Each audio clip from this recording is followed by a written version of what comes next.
I am so glad that you're joining us this evening. Of course, if you're on my Facebook page, you know that I'm Lisa Robertson. Or if your friend said to come here, hi, I'm Lisa Robertson. This is my friend Dana Bledsoe. Hi, I'm Dana Bledsoe. Hiya, honey.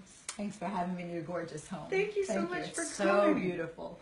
So Dana Bledsoe and I have been friends for probably a dozen years. And of course, we became friends because we were working together. Yeah. And I always love Dana because she is a strong, beautiful, intelligent, amazing woman. I love the fact that I always know where I stand with her. I love her strength. I love how, always love working with her. And we became friends very quickly. We did. So, thank you. There is a lot going on. There has been for a number of years, and a lot going on in Dana's life. And we were talking about that the other day. And it's something that we're going to talk about. Right. But I wanted you to have a chance to get to know her. Like I have, in a way, gotten to know her over the last dozen years. Yeah. Because your life story is a lot more interesting than mine, by the way. Oh, I don't know. You were telling me about your life story in the kitchen. When I arrived, I went, wow, that's really fascinating. Well, I think we all have a... Yeah, we all have a story. I think everybody has amazing stories. Yeah. But, so where do you want to start? Like where I was born, why I have this very funny accent? Because obviously, you know Dana. You've seen her on television. Yeah. And I do think that a lot of people probably wonder how you ended up there. So let's start from the beginning. Okay. So I was born in America. I actually was born in Fairfax, Virginia. And does everyone talk like that in Fairfax, Virginia? Oh, absolutely. Haven't you been there? We all talk more Southern. No, my dad is cringing right now. No. Anyway, no, so I was born there, but it was just a really fascinating thing that I just had this passion for far afield lands. And I always said to my parents, I don't want to live in America. I want to be an explorer and live elsewhere. And that really just drove me. And for me, what age do you remember first saying that or first thinking that? When I was about 5 or 6, I remember that I would go around to people when we would go away on a holiday. Mm-hmm. I would go up to people and go, hello, my name is Dana and I'm English and I'm from England. And they would come and meet my parents who have Southern accents and say, so cute. How does she have an English accent? And they were like, well, what did she tell you? So I just always wanted to just travel the entire world. That's really what I wanted. And so what I did was I kind of had a real path. I was very passionate about theater and that's really what I did. Right. But I had this path, this idea that I would go to an American college just for a couple of months and that would take me across to England. So while I was in England and while I was studying, which I was studying a lot, like I was studying art and history and theater and music and everything, I called my parents and said, I'm not coming back. I want to stay here. Hi, Mom and Dad, love you, not coming back. I'm not coming back. So they said, really? Well, what is your plan exactly? And I said, well, there's this college, Trinity College of Dublin, which has an amazing theater program, and that's where I want to go. And so they said, So I went over to Dublin, and literally, as soon as I stepped foot and I walked through Trinity College of Dublin, I said, I'm home. Wow. I have no idea. I just felt that was my place to be. Anyway, I auditioned, and then I was traveling with a girlfriend of mine all across Europe for 3 months. We went backpacking. Nice. And I called my parents and said, listen, by the way, I did audition. They're going to call you, and if I get in, this is when they're going to let me know. So I called them. I was in Spain. And they said, you got in. And I said, great, I'm going. And they said, oh, really? And they said, well, I tell you what, write down 10 reasons why you think we should let you go. And so I did. And I guess my reasons were good enough. Anyway, I went to Trinity College of Dublin. I studied theater. And I lived in Ireland for about 13 to 14 years.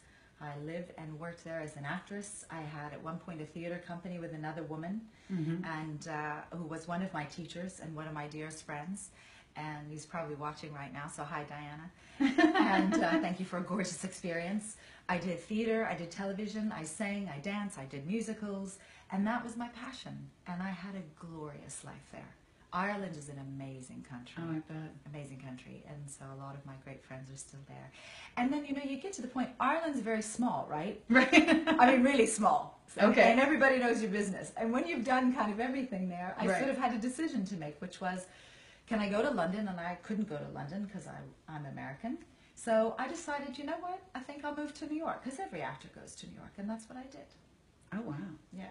So you went to New York. You were how old when you went to New York? Oh my God. Just 30. Wow. I was just 30. And you went to New York to be in theater, to be an actress? To be in theater, so I did theater there. I did television. I did a lot of commercials. Wow. I did voiceovers. What were some of the shows that you did? But what, on On stage? theater, yeah. No, on stage. There was an amazing one called Philomena that Wonderful. I did. That was really wonderful. Mm-hmm. And then I did a couple Shakespeare's. Oh, And then wonderful. I did some, I also started a theater company with a friend, which didn't last very long. We did one show, which was a little strange and awkward. And then I did a couple of very small musicals. And then I really focused on, going out to LA and trying to get the sitcom and trying to get the pilot series up. And then I did a lot of commercials. But when I had decided that I didn't want to do this anymore, because I got really tired of auditioning, because you get really tired of putting yourself out there, and I would have a hard time with that. yeah. Well, we do still do that, but when you're really exposing yourself as an actor. So anyway, I had called my agent and said, look, I really think this isn't for me anymore. I want to do something else. And he said, okay, well, there's an audition. I said, you know what? I'm not going to go. And he said, it's for Woody Allen. And I said, okay, I'm going to go. So your last audition was for Woody Allen. was a very nice send-off. It was a beautiful send-off. A very nice send-off. I didn't get the part. It didn't matter. I got to audition for Woody Allen, which was amazing. Wow. Yeah. So you did that for years. Yeah. You loved it. You decided it wasn't what you wanted to do anymore. Yes. I decided I wanted to be on the other side of the camera. So I thought that I would go into casting. So I worked for a few brilliant casting directors. And they said, this is a really tough and lonely business, and you're out all night.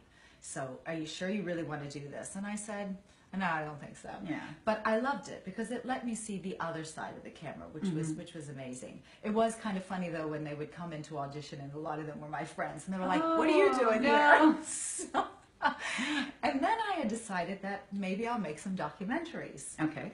So I started off on this passion of making my own documentary about cowboys and the lifestyle of cowboys and how fundamentally American that is, and how beautiful it is. These are extraordinary men and women. And I said to my boyfriend, who is now my husband, I'm going to go make a documentary about cowboys. And I went out west to Montana and Wyoming with my camera and my lavalier mics, and I flew out there, didn't know where I was going, rented a car, researched it all, and I was out there for a good couple of months just following these guys around and really getting to know their hearts and their souls. And I got to tell you, they are very lucky people, because every single one of them knew in their heart this is what they were meant to do. Wow. And they didn't want to do anything else. They didn't care that it didn't pay any money. They wanted to be free. No one owned them. They wanted to be with the cattle and on the land. It was very hard to leave that. It was really hard. And maybe had I not been dating my now husband, I think I would have stayed out there. I tried to get a job on a ranch, and I wanted to be out there because I ride horses. Right. Rounding up the cattle, and they're like, this is kind of for men. And I was like, well, that's not going to work for me, because I don't want to be the cook. I want to be out there. But anyway, everything is always meant to be the way it was. So, So you did a lot of work on the documentary. I did. And then came home to your boyfriend, now husband. Boyfriend, now husband. Yeah. And then I was handed a book on a commercial set by a friend of mine. I was making a commercial, and she handed me this book. And this man, doctor, scientist, dermatologist, really just struck a chord with me because he was so honest about our lifestyles and our aging. Yeah. And I'm very, very grateful that I work with him for the last 13 years. Wow. And that I work with a company that is very, very supportive and has a beautiful outlook of what they really want to do for women. So, yeah. Because one of the things that I think is interesting about you is when I look at you, you don't look on the outside like I have realized that you are on the inside. Because you're beautiful, and I just don't look at you and think, wow, this is a woman who loves to travel the world, who has this amazing curiosity and this unbelievable desire to learn and appreciates all these cultures. And it is something that you've always had. Always. From when you were very young to now. Yeah. Although now you are married. I am, but I Yes. still want to travel everywhere. Yes. So I've been to Africa. So what I would do when I lived in Ireland was I would do a play or a television thing, and I was in a television show for a couple of years, and I would take my money, and next thing you know, I would just go off, and other actors, all friends of mine, were like, Dana, you need to audition for the next thing. I said, no. So I went to Africa for nearly a year. Wow. And traveled around by myself, and also one of those big trucks. And it's not the cities that fascinate me, and it's not the places that fascinate me. I want to know the people. What drives them? What is their soul? Who are their families? Who is their Right. community? And I got to experience, Africa will just change your life. To me, that is God's country, and it is about survival. And I got in some really hairy situations. I cannot imagine. One where a guy was trying to take my tent, and I said, you're not going to take my tent, and it was the middle of the night, and they were throwing stones at all of us. But anyway, I love Africa. It still remains in my heart, and my desire is to take my children there and show them Africa. I also tried to get a job there too. See, I just want to, Just go. Just wanna go. I've got these wings, and I want to fly. I've traveled to Nepal. I've gone everywhere. And it's always that I want to see the heart of the people. And I just delve right in with them. I'll sit with them and just cook with them. And next thing you know, I'm being invited to people's homes and people's stores and into their lives. Right. That's what's important to me, is someone's life, is their life story. So you have a wonderful husband, a magnificent 3 beautiful husband. children. Yes, I Yes. do. Yes. I have a 9-year-old son, and then I have twins that are 3.5. That's a a boy and handful. girl. Oh, yeah. Oh, yeah. Oh, yeah. Yeah. This morning was one of them. I cannot I was imagine. like, oh my gosh, how do we get out of the house now? Yeah. So a number of years ago, and I'm not sure if most people who are watching you on television even realized, because it's not something obviously that you were talking about Right. in your work environment much, Right. but you had a life-changing experience. Yes. In 2008, I was diagnosed with breast cancer. And that does change your life for absolutely forever. But there was something very extraordinary that happened to me. I can remember it very, very clearly on the day that I was diagnosed. I was really given what I call a great gift. And I know that's a little shocking for people to hear. Yeah. I do see cancer as a gift to change and to heal my life. But what happened on that particular day, as I was diagnosed, and everything to me became so clear and so magnificent and so beautiful, truly, truly beautiful. I was given this opportunity where everything in life fell away. Everything in life became very clear. This love, this wave of love just came, I'm actually getting quite hot now, came through my body. And this incredible place of peacefulness and calmness. It was like I was a child, a child that had just been born, with this pure joy, absolute joy and love just flowed through my being. And I remember I had seen the sky like I had never seen the sky before. I still remember the color of that sky. Every sound, everything in life was magnificent and beautiful, and it was only about love, only about love. And I stayed in that place for quite a while, a week, a little longer, and that was just a gift. It was just a gift. And that was, I remember you going through that. Yeah. Yeah. Yeah. And working through it. I worked all through it. You I would never stopped. come to the studio. That's right. Yeah. And you would have a friend with you. Because you named it. Oh, yes, my wig. I would call my wig. I was like, which friend? I'm not sure I know. Penelope. Penelope. I called her my wig Penelope after Penelope Cruz because I think to me she's one of the most beautiful women. And if anybody knows her, I would love to meet her. It was a very Penelope looking. It was a very Penelope, but she also wouldn't behave. And, I didn't announce it. I didn't tell anyone at the studio. I just said very gingerly, because I wasn't ready and I was going through chemotherapy. And I soldiered on, and you know that I soldiered on, and I powered through it. And in fact, I never stopped my life. I just kept going and going and going. And that was my way at that time of dealing with it. And in fact, I kept everybody strong. I had a 2-year-old son who was looking up at me. I kept him strong. I kept my husband strong. I kept all my friends strong. Yeah. And that is a blessing and also a curse, because when you are strong, as you know, because you're a beautifully strong woman, and you are, and I think that's what we also love about each other. And we've talked very openly about that. It also can leave you alone a lot.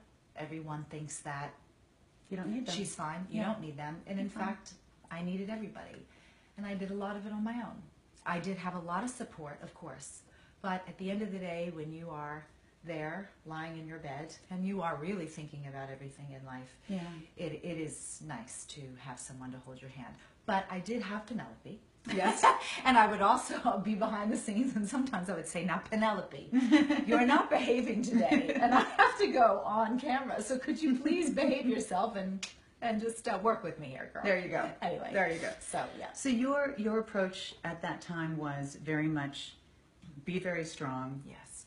Fight it with everything you have. Yes. Do what your doctors tell you to do. Absolutely.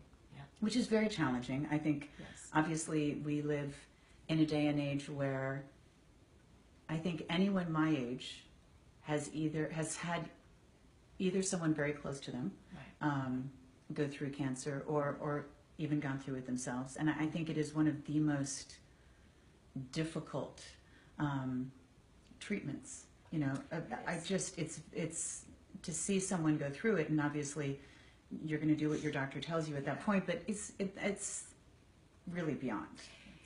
It is very, it challenges everything. It challenges the very core of your being. It challenges, to me, it was a great wake-up call. Wake up. Wake up and change your life, Dana. Wake up, Dana. You need to walk a different walk. Okay? Are you still going to be going? What was different? What was it that you said isn't working about your life? What did you feel was not working or that you wanted to change?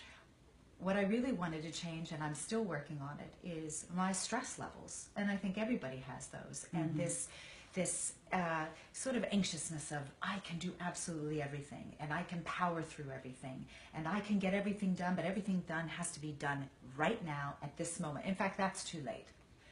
It was always, that's too late for me. I already know what you're thinking. I'm already 10 steps ahead of you. Right. I can remember just being in a moment and not being in that moment. I wasn't even enjoying that moment because I was too busy. I was running all the time. And I live in New York City, which is a very running society, right?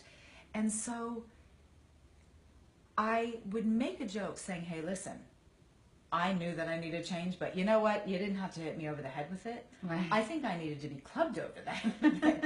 And have I fully gotten the message? Well, I'm working on it, and I'm working on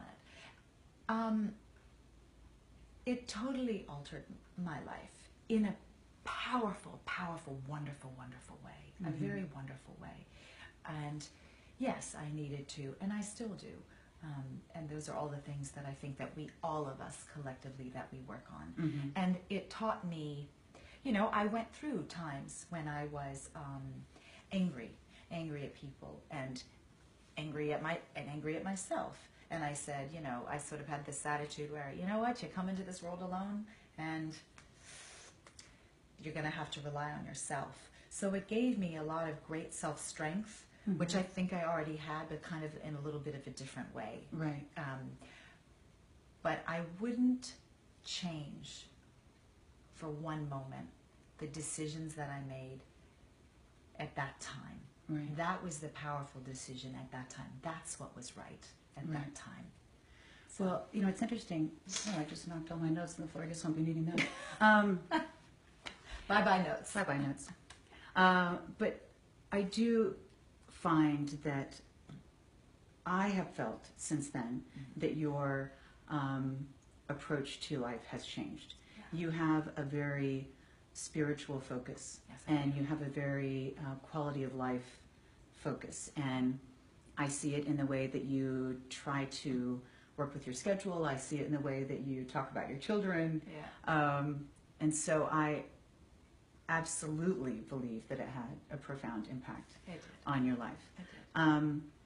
And I always admired just how you just, I was like, Kept wow, going. I'm barely dealing with my own stuff, and look at her go.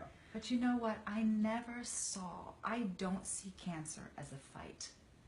I see it as a healing.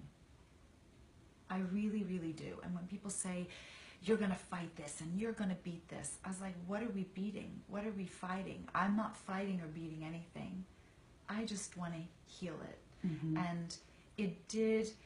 I was on an anti-cancer treatment drug Mm-hmm. that for 5 years, that really was extremely difficult to be on, and it altered the very essence of who I am. It took away a lot of my joy, and although I would get waves of joy, I really started to question, whoa, who am I? And I'll never forget my dearest friend in Ireland said to me, Dana, that is not you talking, that is the treatment talking. Oh, wow. And that day when she said that absolutely saved me. And I've met so many women who were on that particular drug, and they couldn't even stay on it as long as I have. And so I just pulled up my inner strength. I went very spiritual. That is when when I came off that drug, I really had decided that I'm going to get back to the core of who I am. Mm-hmm. And I took a very spiritual path. I took a very educational path as well, to find about nutrition, what heals the body, what heals the mind, what heals the spirit. And I've been on that path Yes. for about 1.5 years now. And So my joy is back. I can tell, by the way, My which is joy good. is really good. So the other day we were having lunch Yeah. at my house. Yes. And we had another friend with us, and we were talking about different things, some of which was work, because that's Yeah. what we've had in common That's for forever. And Yeah. you shared something with us that kind of stopped everyone in their tracks. Yeah. Yeah. So just recently, I've been re-diagnosed with cancer. This time, though, it has spread. It's 2 places in my body. And, yeah, and But that's you where said I'm at. that you wanted to do things differently I want to do things everything this time. differently. Yes. And the thing that I think really struck me, I mean, obviously I'm, sitting there and my friend is telling me this, and your first reaction is, well, if there's anything I can do, what can I possibly do? I don't know. Be there as a friend. yeah. You know what? That's really the simplest thing. There you go. Right. But you were talking about how going through this before, and I'm sure everything in your life, the traveling, the living abroad, the seeing different cultures, the fact that you have a family, the going through this before, Yeah. had all really come together to change your approach and how you wanted to go about this, and that you wanted it to be something this time that could be a celebration, an experience of joy, and really sharing this with people. And that's where we were talking about this, and I said, well, if there's anything I can do, I mean, we could, whatever you would like, and we really wanted to sit down and talk about this, because you were saying, you've been telling me for a while, I really need to do something with my social media. And I didn't really understand why, because I didn't realize that Right. this was why. Right. That you want to share a journey Yes. that is not about that. It's a journey that may have been set in place by that, Yes. but it's not about that. No. So can you talk to us a little bit about what you want to do, how you envision this going? I again, obviously this time when the phone call was made, when I got the phone call, everyone should know that this was actually at my son's birthday party. Oh my gosh. Yeah. I went for my routine mammogram, sonogram, and I realized that they were spending a little bit more time in my lymph nodes, and in walked the doctor. And I've seen that before. And of course I said, just shoot straight. And within 2 weeks, I had 3 different biopsies. Wow. And it's only in 2 places in my body. And when I got the phone call, I had reacted in a way, not like the first time, like I had never expected. I lost complete emotional control. And the first time that I had cancer, I never asked why. People would say, why? And I said, why not? Why not me? Why shouldn't this happen to me? Because this is part of my journey, and I'm going to learn something from this. This time, the reaction was very different. I was very afraid of the treatment. I was so afraid of what would be done to my body that I did start yelling on the phone, why is this back? What, And luckily, I had a lot of mothers around me, and my really good friends were there, and they literally picked me up off the floor. Then, this gift was given back to me. I started smiling and hugging everyone and just saying, I love you.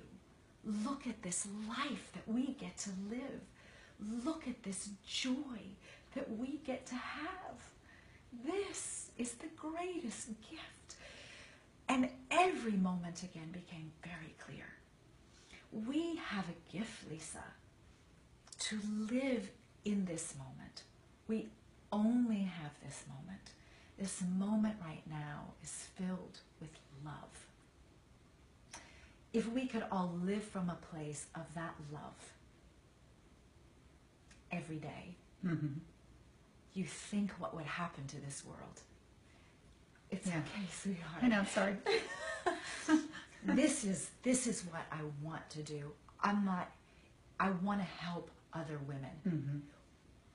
Whatever, I want to help anyone, whatever they're going through. It doesn't have to be about cancer. Right. It's whatever's going on in our lives. We each have a story, and we each live that story. And that, unfortunately, sort of becomes how we identify ourselves. But You what said a something, gift. I have to say, Yeah. that was amazing when we were sitting here at lunch. And we're just looking at you, thinking, I don't know what to say. I mean, Yeah. obviously you're just, I love you, and please let me know if there's anything I could do, and Yeah. whatever you need. And she said, well, I'm fine. I said, I am fine. really? Because I'm just thinking that you told me that, And she said, I've just completely divorced myself from my physical body. It's going to do what it's going to do. But you know what? I'm fine. And I'm going to go on this journey. It's not going to be the same as it was before. And you talked about how... Can we just go back on that Yes. point? Because that was really beautiful that you brought that up. I have made... Wow, you've got a good memory. I have made peace with the cancer in my body. And I do feel that what my body wants to do is my body. That does not define who I am. I have separated who I am from the journey that my body is going on. And when I get stressed, my cancer says, Goody, goody, goody. Dana, Yeah. right? And I go, okay, I got that. I got Because- that. But I'm learning. I'm not at Right. the end. That's what everyone needs to know. I feel like I'm sort of starting this journey again from a different place, but I am in this journey. And I'm excited to see what this journey will teach me and how it will let me grow. And then how can I take that and help you, help Right. anyone. Because you out talked there. about how throughout your entire life, you always wondered, why am I here? Yes. And that you feel that this is one of the things that is why you were here. Yes, absolutely. Because it gives you a viewpoint and an insight and a perspective and a platform. This is why I'm here. We don't know why we're here, And we don't know the way in which we will be given the message, right? Mm-hmm. That we will be given the path to use, right? So you think of all these 47 years that I've been alive, I look back on every single thing that's happened. It's all been given to me for a reason, to get me to this point where I am now, so that I can blossom and live in quite a blissful state.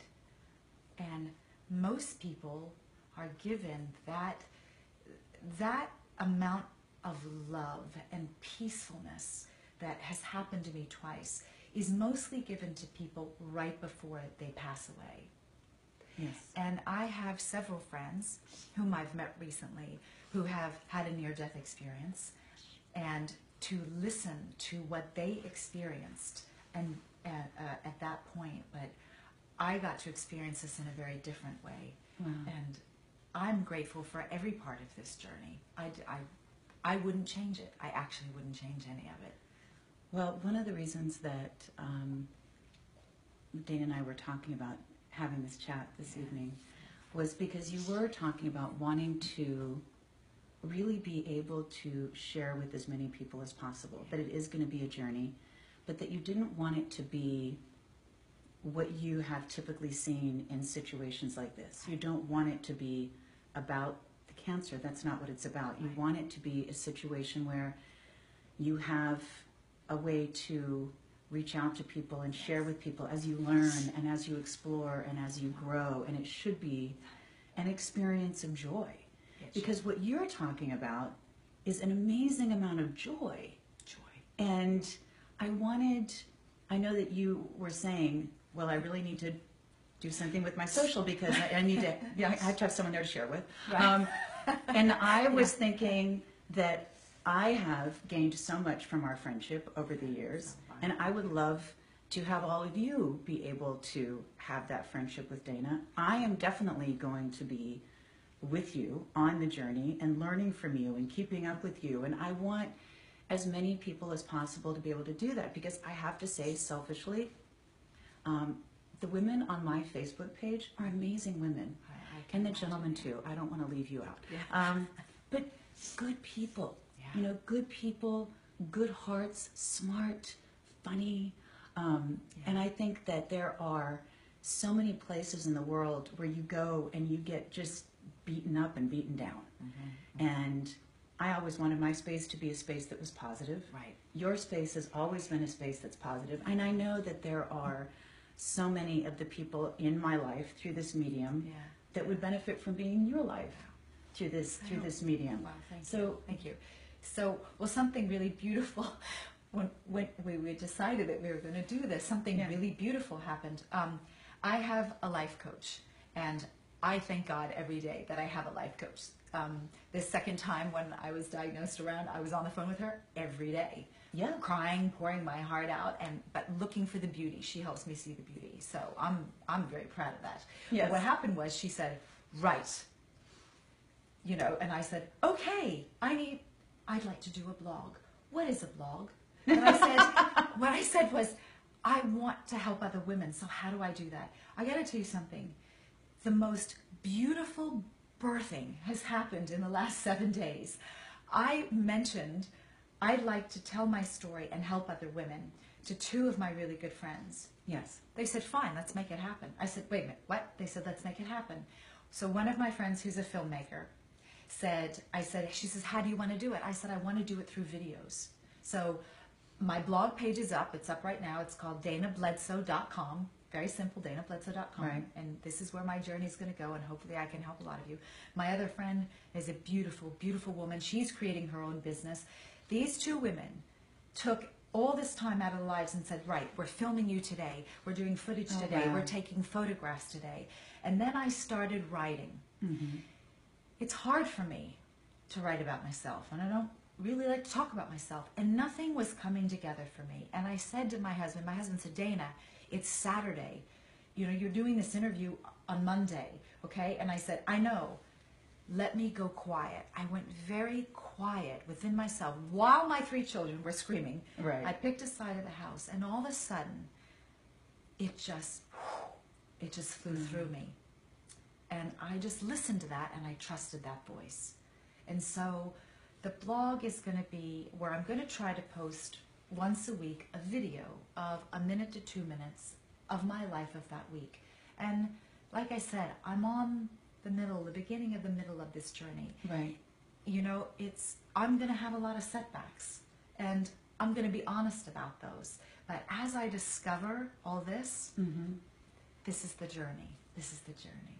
So you have been studying a lot of different facets. You've been studying about the nutrition. You've been studying about the spirituality and emotion, because you firmly believe that our state of mind affects us physically very, very strongly. Absolutely. And that how we treat our bodies, what we put into our bodies can make a big difference. So those are going to be some of the things that you're going to be talking about, right? Yes, I'm going to talk a lot about nutrition. You know, the first time that I was diagnosed into this time, now I'm doing the raw and the vegan. And I'm going to see how that works with my body for the moment. But nutrition has always been a huge part of my life, especially these past 6 years, and especially now at the moment. I went, right, that's it, I'm going full force. So I watched tons of documentaries. I started reading more books. I started talking to about more people. So I am listening to my doctors. That's very important. I want people to know that. I am doing the treatment that they have recommended, which is not invasive at all on the outside. And, you know, the other thing is that I will be living with cancer every day of my life. Okay? It cannot go away. It can be suppressed, but I will be living with cancer. And when I heard that, which is very hard to hear, I said, right, I need to walk a different way now. I thought that I got the message. Now I really need to really make it work. I really have to go deep, deep inside and really do walk a very different walk. I can't let things affect me the way that they have. I can't let stress. So I have done in the past few weeks a huge amount of looking inward.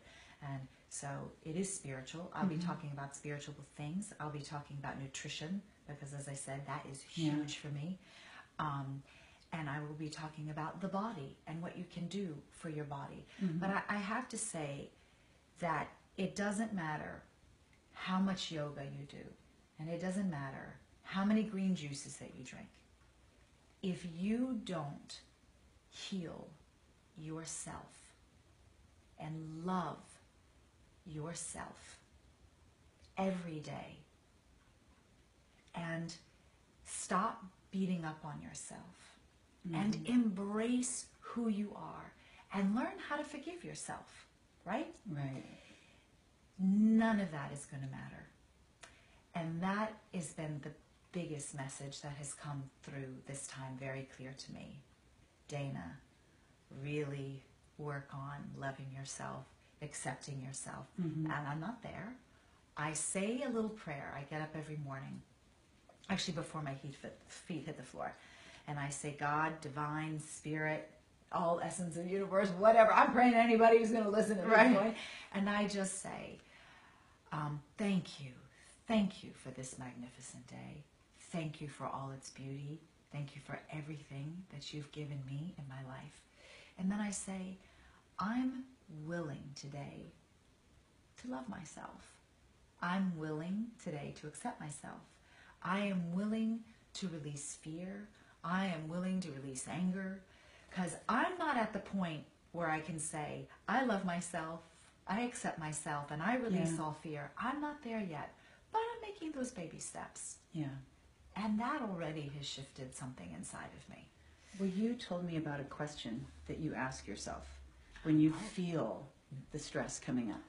And that question is, what am I afraid of? What am I afraid of? Can you talk about that? Because that made a huge impact on me. So having 3 children is very stressful. Glorious, glorious, glorious. I wouldn't change it, but stressful. And already I'm a stressed out person. So, but when a moment presents itself, and you're stressed, or we're running around the grocery store and we're running to our cars. First of all, what are we running for? I have learned to say, if I can catch myself, that's the thing, you have to be able to catch yourself. What are you scared of? What are you afraid of? If you ask yourself that right now, quietly to yourself, what happens? All of a sudden, whatever you are scared of and what are you afraid of totally dissipates. There's this space. It creates a space of silence. Because you see, this is our biggest problem. The chatter. And over the last year and a half, I have been working so hard to quiet my mind. Because this is our enemy, right? This is our ego. This is our mind. And when you can quiet that, and when you are scared, because, you know, we act out of fear or we act out of love. But I think a lot of times we don't realize that it's fear. That's You right. know, when you're stressed, when you're anxious, when you're angry, these are all things that come from fear. They do. You know, I'm stressed because I'm afraid I'm not going to get here in time. I'm anxious because I'm afraid this isn't going to work out. I'm afraid, you know, and it is fear. And so when you were telling me about that question of just stopping for a moment and saying, what am I afraid of? Yeah, what am I afraid of? It really Goes away. It just makes you realize, oh, because you're running so fast, you don't stop to realize it. That's right. And one of the things that I think is an amazing gift that Dana gives me and some other people in my life give me, and hopefully people in your life give you, is someone who has these insights and shares them with you. And it's one of the reasons why I think it is a journey that you will love going on. And it is going to be about nutrition and everything else. But, you know, these are things that, in order to think about, you do have to stop. Yes, you do. And spend some time. And I think for a lot of people, there isn't that time in your day. Right. Your day is very, very full. Right. And so to have someone who is going on that journey and be able to kind of go on that journey with them is almost a shortcut. And I'm not saying she can do it for me or you, but it is a shortcut, and it makes you think, and it makes you aware of things, because I think we are in an environment that is so hyper-stimulated all the time that your brain is just frenetic. It's just frenetic. It is. And that's poisoning ourselves, because what I think we don't realize is that every single cell in your body is going like this. So when I get in that state, I say, what am I afraid of? Right. Or I breathe. And I've trained myself to try to send good little messages to every single cell in my body. Right. I can do that now. And you can. Anybody can. Yeah. It doesn't take a lot of training. You just have to learn it. Yeah. I think a lot of times we just don't realize. I don't think we realize how much we can control ourselves and what an impact that has on everything else in our lives. Right. I say that like I'm capable of doing it, and I I'm understand it, but right. I'm definitely not there. But I'm not there. But you know, you cannot control anything else. There's nothing in your life you can control. And Dana is one of the biggest examples of that to me, because there are things going on here that she cannot control. No, I have no control over it. But she can control her mind, her emotions, her reactions, where she is emotionally, how she chooses to approach things, which is so difficult. I'm not saying it's not difficult. Oh gosh, it's difficult. But it's possible. And I think that, again, is something where when you just quit trying to control everyone else. That's right. Guilty, control freak, table for one. And you realize, okay, take all that energy, bring it in, right here. But it is one of the things that you help me do, you know, because you think about that and you do that and you put that into practice, and it helps me come down from my frenetic mountain once in a while.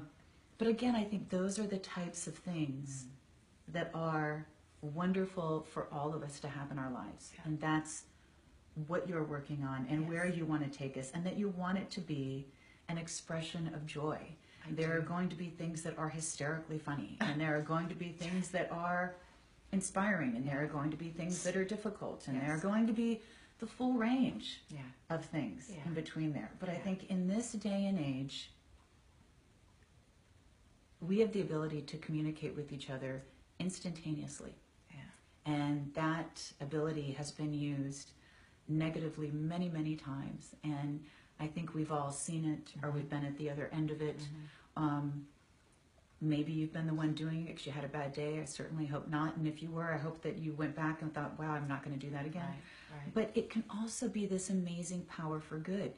You know, to have someone in your life that you can go through this with. Someone who is willing to share this in a way that isn't big and glossy and produced and written on a script. And, you know, this is as real as it gets, which is ironic in our world of social media. But it can be a wonderful thing. It can. I think what's really missing from life for most people is an incredible sense of love. An incredible sense of love. And I did an experiment not too long ago where I just wanted to see if I spent the day seeing everything through the eyes of the love of a child, you would not believe how glorious it is and how everything around you starts to become an act of love. Every person that you meet, you have these great interactions with human beings that you never even thought was possible. I just randomly start talking to people because I love to hear their stories, and then I end up hugging them at the end of the day. And in New York, you know, you're not supposed to do that. But to me, it's so healing. And so why can't we look through every day? I mean, it's difficult. It's a training, right? But why can't we look through something through the eyes of love? There's something that I'd like to read. Okay. If that's okay. Yes. Honey, it's your hour. Whatever you want to do. Honey, all right. Page 190. Now I had this marked. Now where is my page? Okay, there we go. So this is from Marianne Williamson, this is the book A Return to Love. And now these words are brilliant. Okay. Our deepest fear is not that we are inadequate. Our deepest fear is that we are powerful beyond measure. It is our light, not our darkness, that most frightens us. We ask ourselves, who am I to be brilliant, gorgeous, talented, fabulous? Actually, who are you not to be? You are a child of God. Your playing small does not serve the world. There is nothing enlightened about shrinking so that other people won't feel insecure around you. We are all meant to shine, as children do. We are born to make manifest the glory of God that is within us. It is not just in some of us, it's in everyone. And as we let our own light shine, we unconsciously give other people permission to do the same. As we are liberated from our own fear, our presence automatically liberates others. That's beautiful. So let's liberate. Let's liberate. Dana and I were talking the other day that what's interesting is that we seem to live in a society where it's cool to be angry and really be kind of a jerk. And the bigger jerk you are, then the more important you must be, or somebody would call you out on it. And if you're really a happy person, then you must not be very successful. I mean, it's this weird societal thing where I have to act stressed because that means I'm really successful, and I have to be, you know, it's this, and we all get caught up in it, and we're running faster and faster on the wheel, and we're trying to keep up with the other stressed people in our lives, and I've been more stressed than you because I have to look like this, and it's one of those things where why are we there, and why? I mean, it doesn't mean that you're more successful. It just means that you're more stressed, and in a lot of cases that makes you act like a bigger jerk, and that's not good. Been there. That we should be happy, and we should empower each other to be happy, and we should give each other permission to be happy, and we should. That's what we should be spreading and supporting, and giving each other a safe place to be. That's right. Which is, I think, a wonderful, wonderful, wonderful thing, because in a lot of cases you really do feel like you must just be a chump if you're happy. Yeah. And What is the that's problem? the weirdest thing. What is the problem with saying to someone, how are you? And responding, actually, I'm really terrific. Because that never happens. Just try it. Because it changes your whole being. Yeah. It changes your whole being. And that's another thing that I've really learned is that the power of your thought, every thought that we have sends a message everywhere in your body. It absolutely does. I know that for sure. So, I'm not going to talk about why I got cancer, why I feel that I got cancer. There's lots of reasons, right? But having a stressed out life is one of those reasons. And it came back because I had another lesson to learn. And so I'm going to change my thoughts. Getting hot flashes. That's part of the parcel. But, and not because of my age, but because of what I'm going through. Right. So, what would it be if every time you saw someone and they said, how are you? And you just said, you stopped yourself for 1 minute, instead of saying, I've had a really terrible day and this is wrong and this is wrong, and saying, you know what? I'm actually really good. How are you? Yeah, And it changes everything within your being. it does. It really does. And it's one of the, again, it is just something where we have been taught as a society that to communicate, we commiserate. That's right. I know that if I complain, you will be forced to respond in a way that is supportive. If I approach you without a complaint, in a positive, happy manner, then you may or may not respond in kind. Right. But complaining or having a problem Or demands a response It from does. someone else. And I think for that reason, it takes courage to not do that. Yeah. And I have to tell you, no one's life is what it looks like from the outside. Absolutely I got not. a newsflash for you. Angelina Jolie and Brad Pitt, they got their own problems. They are Haven't met two them. of the world's most beautiful people, and they are unbelievably successful, and they have more money than most countries. But you know what? They're people. Of course, we're And all they people. have families, and they have, course. no one's life is what it looks like No. from the outside. Yeah. So, But we're also not our stories. Mm-mm. And I think that's why I've been on that quest of where I've asked myself, and it's all on my danabledsoe.com page right now. But Excellent. where I've asked myself, who am I? Mm-hmm. Right? Am I the person who has done this, or Right, what defines me? or what does define me? So the cancer isn't going to define me. My body isn't going to define me. Right here in the deep seat of my soul, and that is who I am. Now I have the job to tap into that deeper and deeper and Mm-hmm. deeper. And we all have that ability. We are not a label. We are not our stories. That's how we Right. like to meet each other at a party, right? Right. Go to a party this Christmas season. Right, so what do you do? Right, and listen to how many stories people are telling, Mm-hmm. because that's how we've learned. But there's so much more to each Yeah. of us, right? I think it's interesting because the story just gives other people a way to think they understand you. But Yes. it doesn't really work that way. That's very well said. Did yeah. someone write that down? That's really good. That was my only moment of brilliance for the day. Don't squander it. But again, what amazes me is if I have something devastating happen, and I think to myself, oh my gosh, what am I going to do? This is horrible. And I think, my friend Dana has a lot bigger issues going on, and she's fine. So if she's fine, I should be fine. And I think it is one of those things where to know someone who is outside of yourself and to live through a life with them and to go on a journey with them reminds us that our world doesn't end here.